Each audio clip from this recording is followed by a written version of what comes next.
The Foreign Affairs Department assures the public that it is taking appropriate actions for violations of Philippine maritime rights in the West Philippine Sea.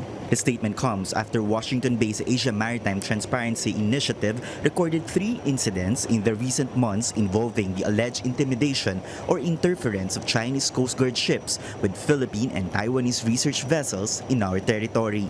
The AMPI said on March 23 a Chinese Coast Guard ship shadowed the Taiwan research vessel Legend in Babuyan Islands while the vessel was conducting hydrographic surveys.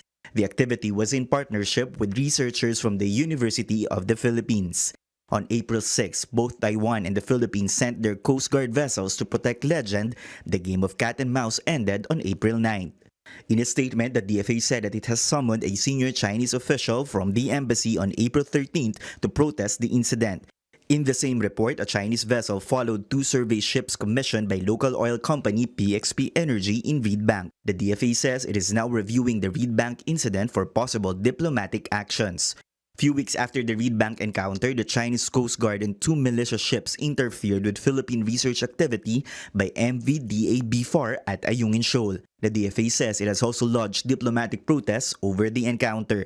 Despite the incident, the Bureau of Fisheries and Aquatic Resources or BFAR remains unfazed and vows to continue research activities in the area. Maliban dun sa research and study, ay nandun siya para makita ng ating mga mangingisda na sila ay naaalagaan. Based on the actions of the Chinese vessel and what they were communicating to our vessels, they were essentially attempting to enforce Chinese law. They are clearly preventing us from conducting oil exploration.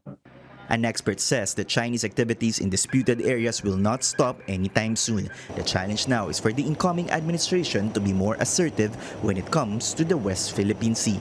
For the next administration, it is clear that this is not acceptable.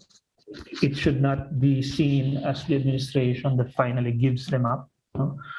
And it must therefore face China, of course, still in a peaceful manner, but insist on its legal rights and entitlements under international law. In a previous interview, President-elect Bongbong Marcos said that the Philippines should have a firm voice in upholding the arbitral ruling. Tristan Nodalo, CNN Philippines.